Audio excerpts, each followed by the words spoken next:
Hello, ladies and gentlemen, and welcome to Corrupt Brothers Gaming. My name is Shane, and today I'm going to be starting a completely blind walkthrough of Dragon Age Origins.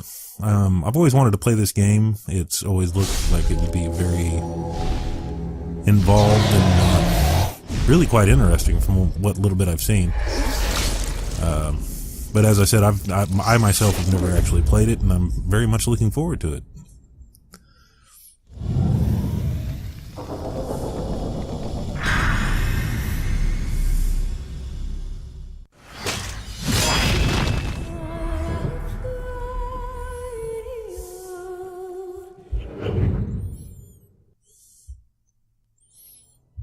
That just looked extraordinarily cool. I don't know if it's going to be noticeable or not. I'm really hoping it is. But the main reason I sound so chipper right now is because I finally got my new mic, and so I'm really hoping the commentary quality is drastically improved. But at any rate, as I said, Dragon Age Origins, so let's get started.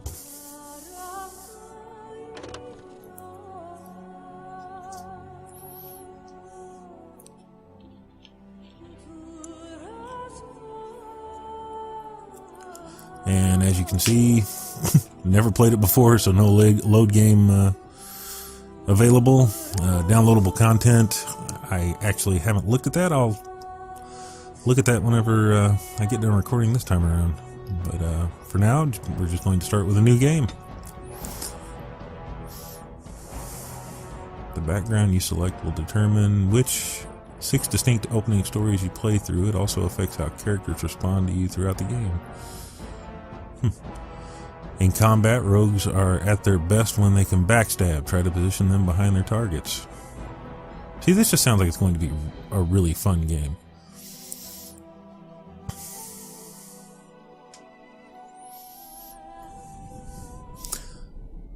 And so is the Golden City blackened with each step you take in my hall. Marvel at perfection, for it is fleeting. You have brought sin to heaven and doom upon the world. Cantil of Theradonis, 813.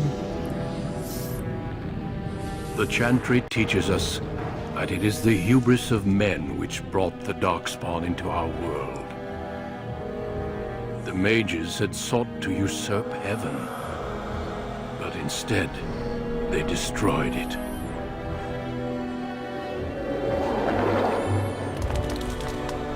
They were cast out, twisted and cursed by their own corruption. They returned as monsters, the first of the Darkspawn.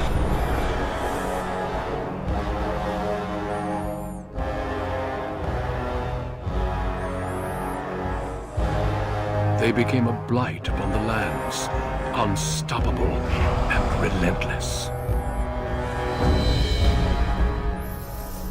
The Dwarven kingdoms were the first to fall, and from the deep roads, the Darkspawn drove at us again and again, until finally we neared annihilation.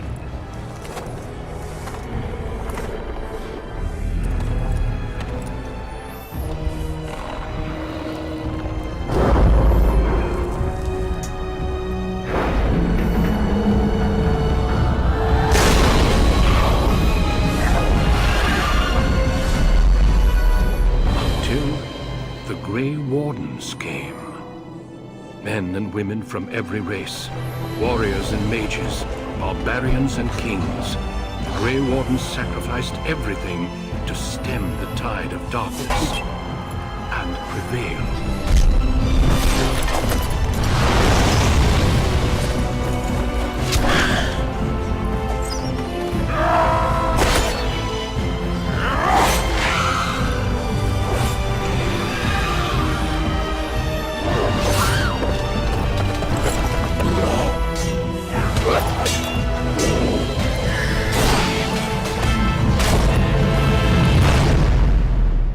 It has been 4 centuries since that victory, and we have kept our vigil.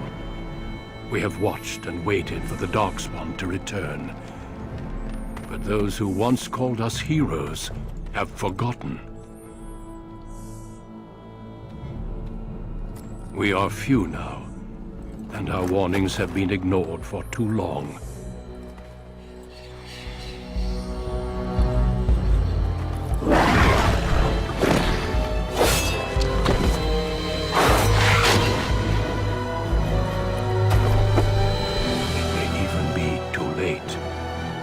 For I have seen with my own eyes what lies on the horizon. Maker, help us all.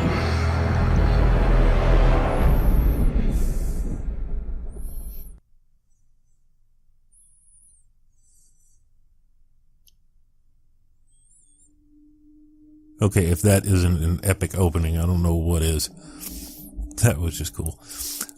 Okay, so gender on character creation. We got male and female. Yeah, we'll go with the male. Let's see, race. You have your choice between human, the most numerous yet most divided of all the races. Only 4 times have they ever united under a single cause, the last being centuries ago. Religion and the chantry play a large part in human society. It distinguishes them culturally from elves and dwarves more than anything else. Humans can be warriors, rogues, and mages. Interesting. Racial benefits: +1 to strength, +1 to dexterity, +1 to magic, +1 to cunning. Now see, my brother is actually a big D&D player, or at least he used to be. I don't know that he's actually played lately. And I've only tried playing with him once and ended up pretty much pissing him off throughout it. But, so I really know nothing about D&D, or, I mean, I'm getting just a general gist. You know, humans get +1 to strength. I get the general gist of it, but I'm not really, I guess you'd say, technically sound on what all that means, but yeah, let's go with it anyway. Oops. Okay, and then you have elf. Let's see what the elf looks like. No. Once enslaved by humans, most elves have all but lost their culture. Scrounging and impoverished living in the slums of human cities. Only the nomadic Dalish tribes still cling to their traditions, living by the bow and the rule of their old gods. As they roam the ancient forests, welcome nowhere else. Elves can be warriors, rogues, and mages. Racial benefits: +2 to willpower, +2 to magic. Interesting. Dang nabbit. Sorry about that. I keep hitting the wrong button.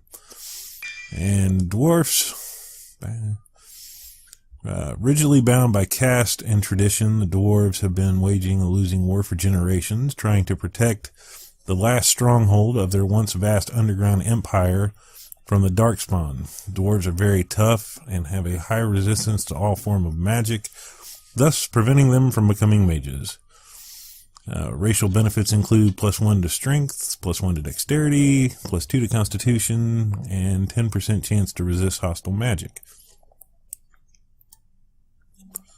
Well, being as the opening scene looked really epic, and mainly that part where the dwarf jumped off with the axe and cleaved into whatever that was. And when it comes to like movies like Lord of the Rings, Gimli is without a doubt my favorite character on there. And I'm just kind of a big dude and tend to bull through things, and that just seems to be what dwarves do.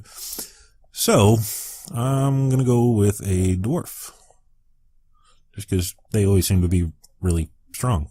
So yeah, we'll go with dwarf. Class. You have warrior. Warriors are powerful fighters focusing on melee and ranged weapons to deal with their foes. They can withstand and deliver a great deal of punishment and have a strong understanding of tactics and strategy. Specializations for a warrior include berserker, templar, champion, and reaver. Class benefits. Good grief, there's benefits on everything. +4 to strength, +3 to dexterity, +3 to constitution. Fair enough. Oh, dang, I keep hitting the wrong buttons. Rogue. Rogues are skilled adventurers who come from all walks of life. All rogues possess some skill in picking locks and spotting traps. making them valuable assets to any party. Tactically, they are not ideal frontline fighters, but if rogues can circle around behind their target, they can backstab to devastating effect. Rogue specializations are Ranger, Bard, Duelist, and Assassin. Class benefits +4 to Dexterity, +2 to Willpower, +4 to Cunning. Now, as I said, I'm not exactly the sneaky type. There are certain games where I like to play it sneaky. I mean, if it's a stealth game, I'm definitely going to try and be as sneaky as possible. But, I mean, we're talking medieval times here. Let's go for the power class here. I'm going to go with Warrior. And background, we have two choices. Dwarf Commoner, born casteless in a land where rank is everything. Bound as the lackey and thug of a local crime lord, you have spent your life invisible until chance thrust you into the spotlight, where you can finally prove whether you will be defined by your actions or your birth.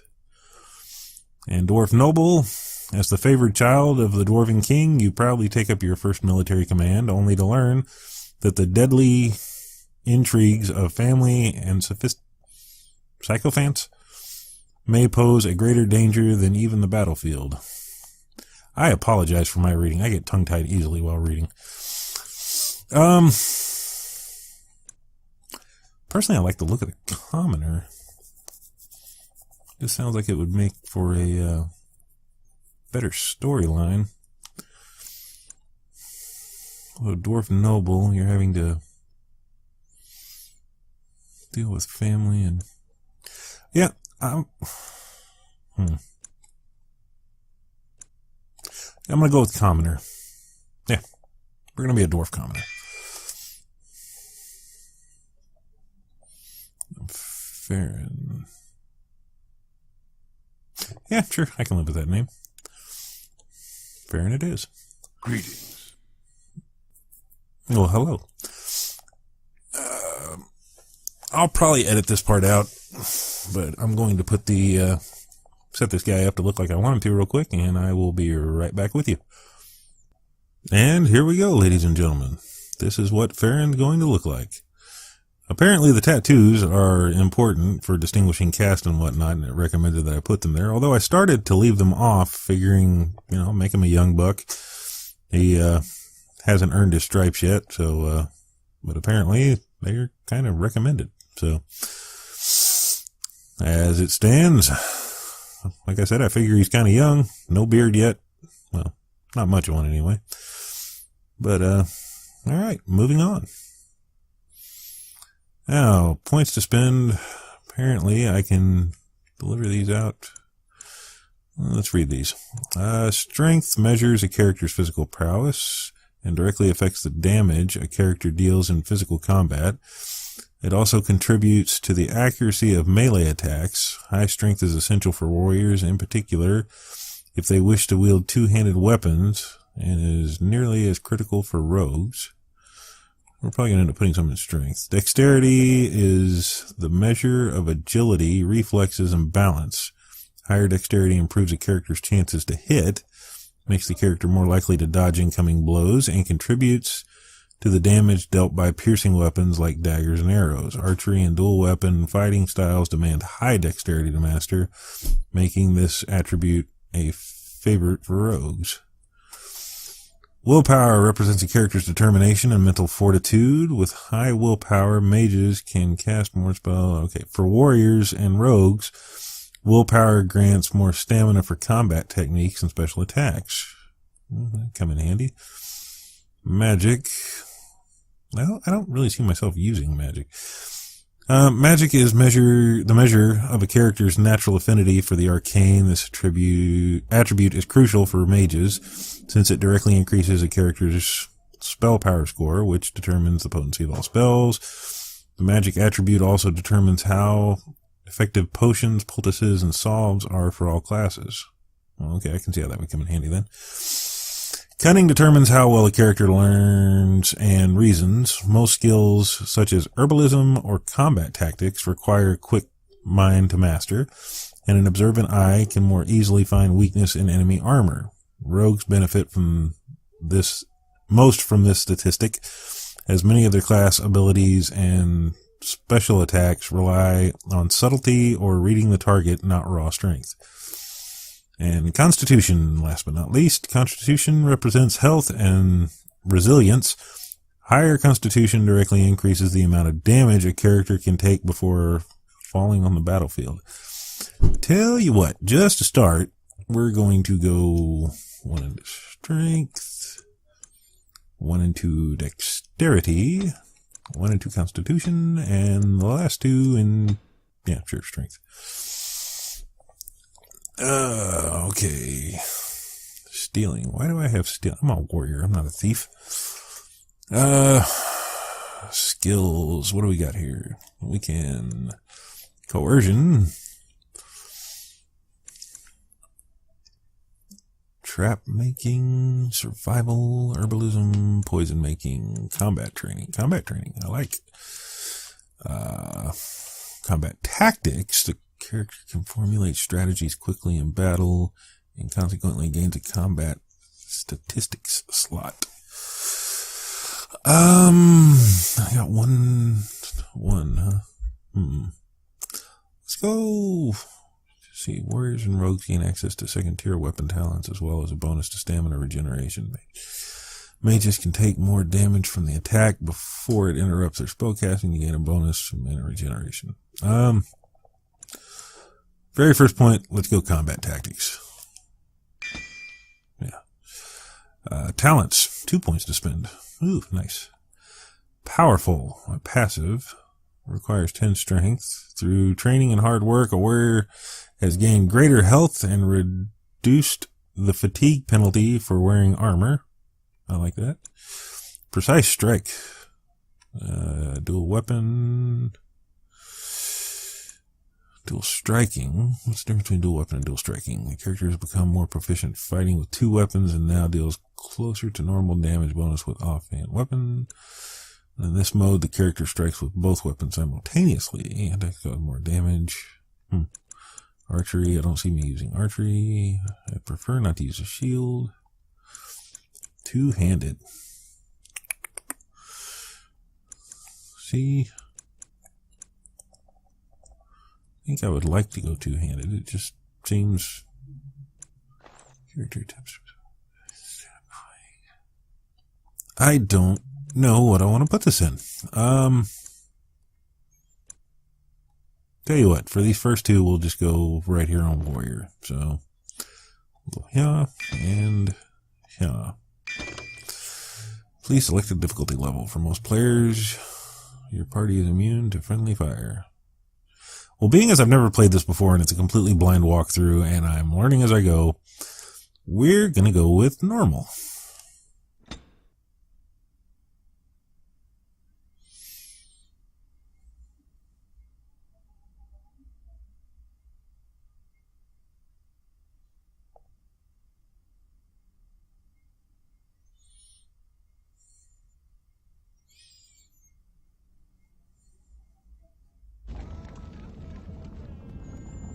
Deep beneath the Frostback Mountains sits Orzammar, largest and proudest of the 2 remaining dwarven cities. Once the seat of an underground empire, Orzammar now stands alone, cut off from the world by the Darkspawn, still clinging to the memory of its former glory. Below the vast statues and gilded halls where the noble families play at politics, the lower castes live in their shadows, scurrying to serve like their ancestors before them. Below that is you. You are casteless, the dirty secret staining Orzammar's perfect society, forced, along with your sister, to sell your services to the crime lord Barat. To the rest of Orzammar, you are proof that the casteless deserve their fate. But you know you do what you have to, the same as everyone, just to survive.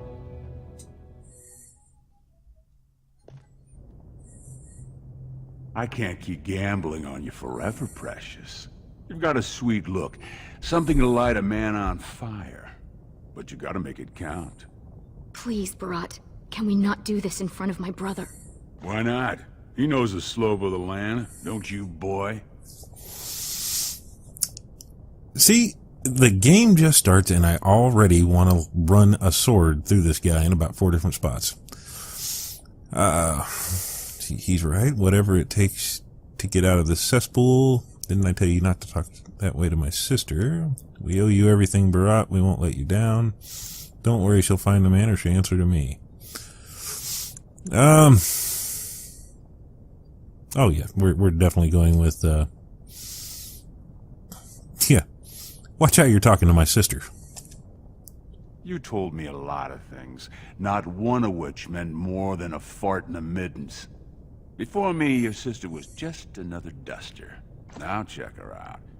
Braids down to here, gold cap teeth. She can recite elf poetry and play the string harp. Every man's dream. All she's got to do is find a lord to squeeze out some kid who looks like him, and we're all living the easy life in the Diamond Quarter. Please, don't get involved. You know that never goes well. He's right. Whatever it takes to get out of this cesspool. I don't like to see him treating you that way. How much more does he think you can do? Yeah, true enough. I don't like to see him treating you this way. If I had it my way, I'd be beating him to death right now. I'll treat her however I like, as long as you both eat off my plate.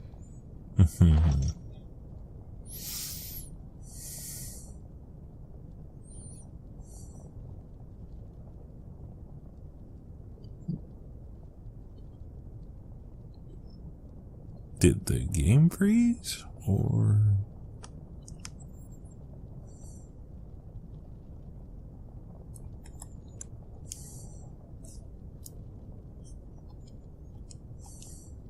In return, I put out coins so you can doll yourself up and get a belly full of some nobleman's brats. Then you both go free, and I get to join the family and be called my lord for the rest of the little prince's life. Sorry about that, ladies and gentlemen. Apparently my game froze for a moment there. So what are you doing here? And her son will call you uncle and come visit on name days. We kept our part of the deal.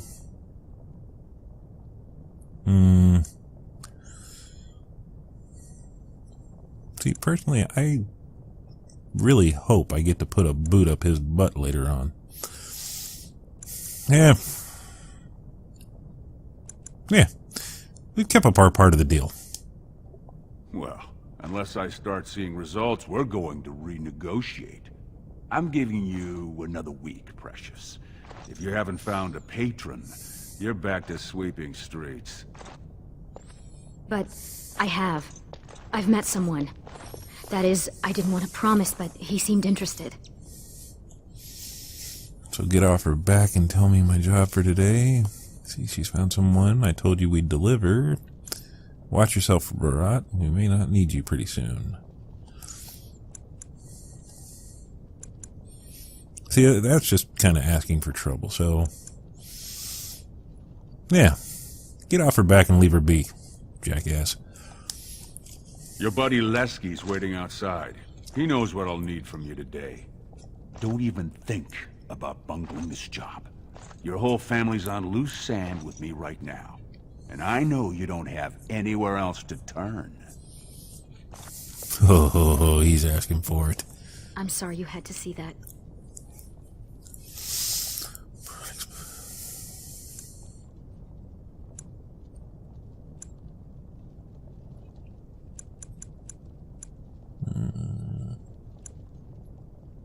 Hey, you're my sister.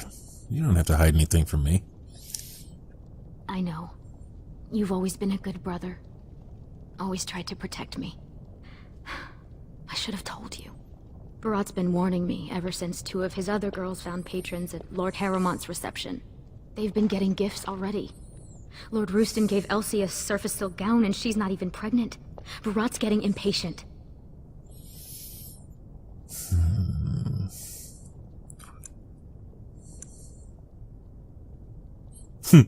I just wish we didn't have to kiss up to that cave tick. That's nicer than what I wanted to call him.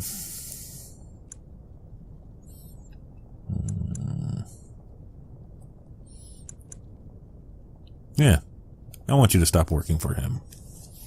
I wish I could. Just go and walk the deep roads until we find a magical crystal kingdom and live happily until the stones embrace. But it's not happening. You know the other options. Cleaning middens, begging, going to the surface.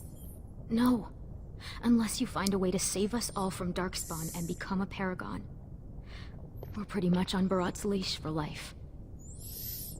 Or I could just take him out back, beat him down, and shove my sword somewhere it probably shouldn't be.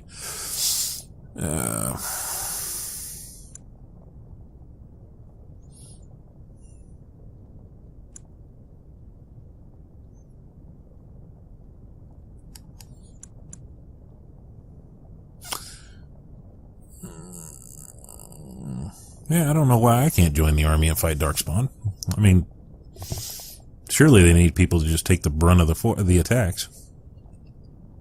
It's sheer folly. One more way the nobles protect their status. They say casteless soldiers are more danger to each other than to Darkspawn. That it's an insult to the smith to let us touch a fine-made weapon. Truly, they just don't wish to insult the warrior caste by showing that given the same opportunities, we could lead an army just as well.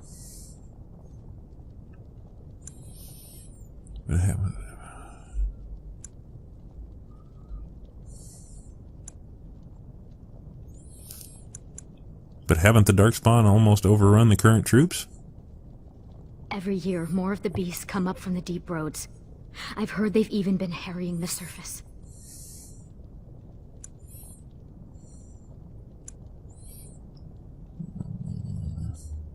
Is anyone doing anything about it? Aye. They would even turn to humans for aid before us, it seems. There's been talk of an alliance against the Darkspawn. Even that the Grey Wardens have stepped up. But we don't have time for this now. Lesky must be waiting, and Barat won't like it if I'm late for my appointment. Yeah, I guess you're right. Goodbye for now. Stay out of trouble. I'll see you tonight.